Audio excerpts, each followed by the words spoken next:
Dans cette nouvelle session, on va voir comment est-ce qu'on peut utiliser Dynatrace pour rentrer un peu plus en détail dans nos configurations de browser monitor.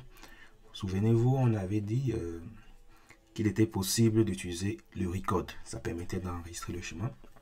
Mais des fois, on va se rendre compte que on a des erreurs d'identification. Donc, parce que entre-temps, on a sélectionné un élément, il y a une mise en prod de l'application et puis le scénario ne se retrouve plus. C'est pour cela qu'aujourd'hui, on dit, quand on fait l'observabilité, c'est pas juste suivre les applications et relever des incidents. Il faut aussi que l'observabilité puisse identifier un certain nombre d'éléments pour renvoyer ces pratiques au développement.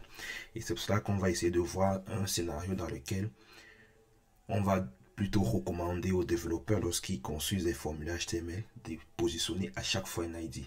Parce que utiliser dans un input le name, c'est pas une bonne pratique, tout simplement parce que en fonction du MEP, imaginez-vous, dans le name, on a mis 2023. Aujourd'hui, on bascule en 2024. Donc, bien évidemment, il y aura une MEP qui va être faite pour dire que désormais, dans le champ, on est passé en 2024. Et compte tenu du fait que dans votre scénario, on va s'attendre, on avait mis en dur le name. Donc, du coup, en 2024, votre scénario va en erreur. C'est pour cela que, pour éviter cela, dans l'input, on recommande de définir un ID. On est sûr que l'ID ne change pas.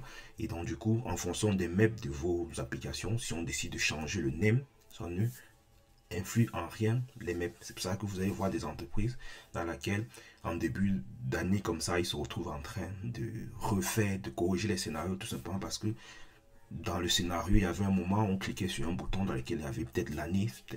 Et donc, du coup, le scénario va en erreur puisqu'on est passé à la nouvelle année. Il y a une map qui a changé l'année et du coup, les scénarios vont en erreur. Donc, une fois de plus, on va prendre l'exemple de notre scénario de type browser. Donc, cette fois-ci, je l'édite depuis ici. Donc, une fois de plus, je reviens dans le record de ClickPass. Donc, on va reprendre notre scénario. Bien évidemment, on avait retiré l'upload de fichiers. Mais lorsque vous regardez ces deux éléments qui nous intéressent, où on a saisi des champs, donc on va les éditer. Donc, je clique juste dessus. Et lorsque je clique dessus, j'ai une section ici qui me permet d'identifier les éléments. Vous voyez, lorsqu'on a fait le ClickPass, automatiquement, Dynatrace a renseigné tout seul tous ces éléments. En fait, Dynatrace, ce qu'il fait, c'est que lorsqu'on clique sur un bouton, il essaye de construire des sélecteurs de différentes sortes. Ça permet que si celui-ci ne fonctionne pas, au moins il va essayer celui-ci. Donc, en fait, tous les sélecteurs, donc si vous voulez désormais rajouter un nouveau, vous pouvez l'ajouter. Et puis, Dynatrace fera séquentiellement des sélecteurs. Donc, si celui-ci ne marche pas, il va essayer celui-ci, essayer celui-ci, essayer celui-ci. Donc, vous voyez, quand je prends par exemple ce selector, vous voyez, dans le selector, c'est bien marqué contact name. Et donc, du coup, si demain il y a un map dans lequel les développeurs changent le contact name, je ne sais pas trop quoi, contact name avec un S, le selector, ce selector, ainsi que celui-ci, il ne fonctionnera plus. Et vous voyez ici, dans le name, on a aussi le name qui revient. Et donc, du coup, c'est cela qu'on va déjà d'une part voir comment est-ce qu'on peut changer cela pour dire que non, je ne veux plus utiliser le name, mais je veux utiliser l'ID. Donc, du coup, bien évidemment, il faut qu'on voie déjà comment est-ce qu'on peut reconstruire ou bien retrouver nous-mêmes ces genres d'informations. Donc, pour cela, on va retourner sur notre page de test.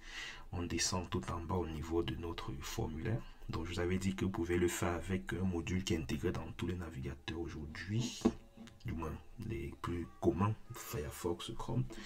Un clic droit et puis vous avez le bouton inspecter. Donc, lorsque vous faites inspecter, il y a la fenêtre qui s'ouvre du côté droit. Vous avez la petite flèche ici qui va vous permettre de sélectionner un élément dans votre page. Donc, lorsque je clique et que je viens par exemple cliquer ici sur Name, automatiquement le fait d'avoir cliqué ici sur ce champ me l'encadre. Et donc, du coup, ça me permet déjà de retrouver dans ma page les éléments. Donc, vous retrouvez bien l'élément dont on a parlé. Donc, si je remonte un peu au-dessus, vous voyez bien, on est bien dans une champ forme. Et à l'intérieur du champ forme, on est rentré dans le formulaire et on a mis un champ de type input. Donc, si je reviens ici, Vous voyez, c'est de ce input dont on parle. Donc lorsqu'il met le input, on est bien en train de faire référence à ce champ. La deuxième chose, lorsque on fait le input, on est du type. Il y a un type qui est défini ici. Et donc du coup, si je reviens toujours sur mon élément, vous retrouvez notre type. Et là, dans sa valeur, c'est du type texte. Donc comme je l'ai dit, quand c'est un champ de type texte, c'est un champ conçu pour saisir du texte. Quand je vais plus loin, il y a un champ name. Et donc, ici, j'ai un champ name qui contient contact name. Et souvent, lorsque les développeurs font des mails, ils sont souvent amenés à changer ça. Et c'est pour cela que j'ai dit dans les bonnes pratiques, et ça c'est les choses que lorsque vous faites l'observabilité, lorsque vous construisez les scénarios, c'est les informations que vous devez aussi remonter à vos développeurs. Vous voyez, il y a un champ ID qui a bien été défini, et par contre, il n'est pas utilisé. Donc, nous, ce qui est même mieux pour notre scénario, c'est de venir ici éditer. On dit bien, ok, on reste bien sur le champ de type texte, parce que de toute façon, le type ne change pas du jour au lendemain, parce que si on est habitué à saisir un texte, on saisira toujours un texte. Ça peut aussi être amené à évoluer.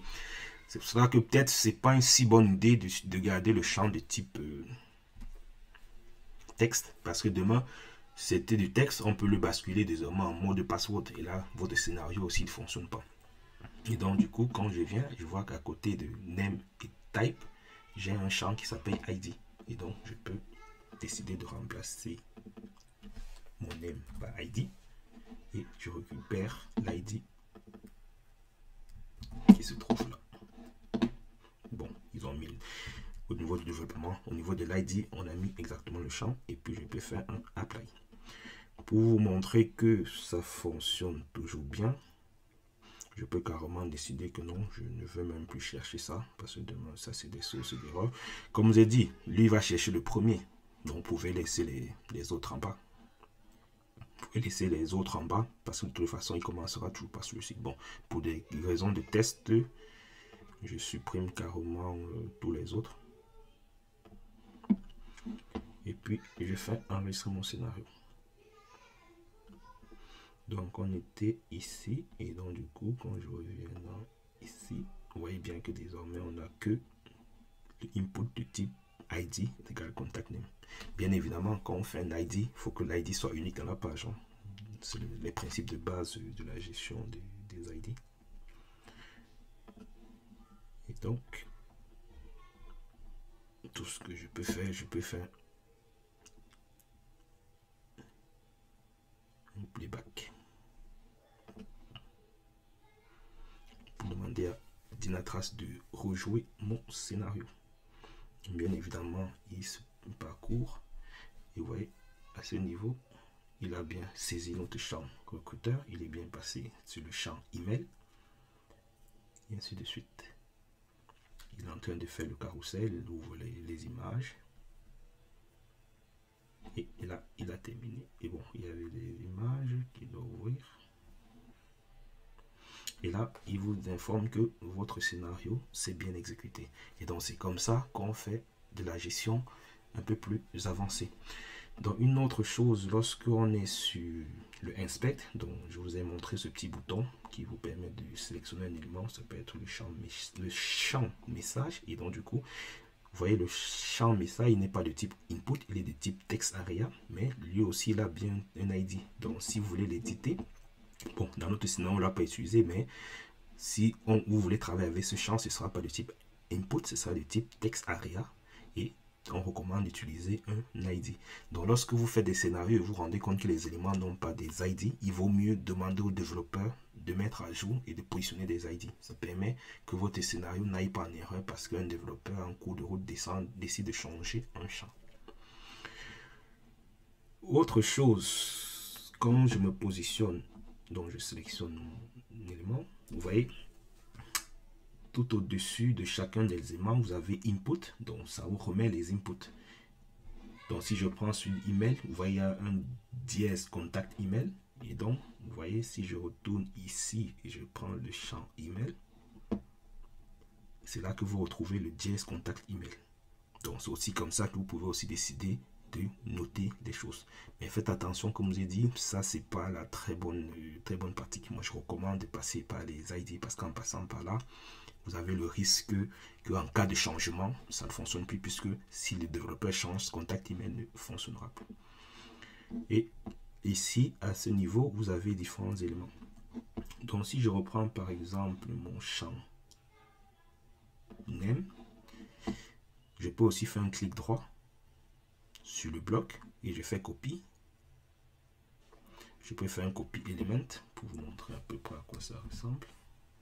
Donc là, en faisant un copy element, il me donne l'ensemble des éléments de mon champ.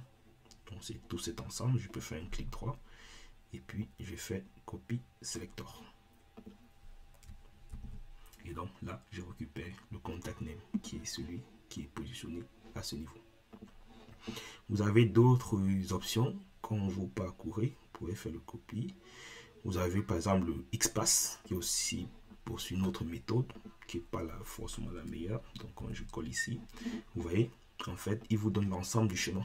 Donc, il vous dit, vous êtes dans la balise HTML. Dans HTML, vous entrez dans Body. Vous avez plusieurs sections. Donc la section dans laquelle vous êtes, c'est la 6. Vous avez plusieurs div. C'est la 2.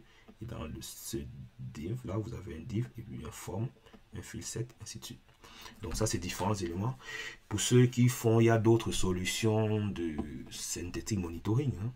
Donc du coup, en fonction de quelle solution vous êtes, vous avez différentes solutions pour récupérer les éléments. Et donc du coup, vous pouvez faire un clic droit pour voir, ça c'est comment est-ce qu'on le fait si votre outil fait plutôt en mode JavaScript. Voilà comment est-ce que vous le nommez en mode JavaScript.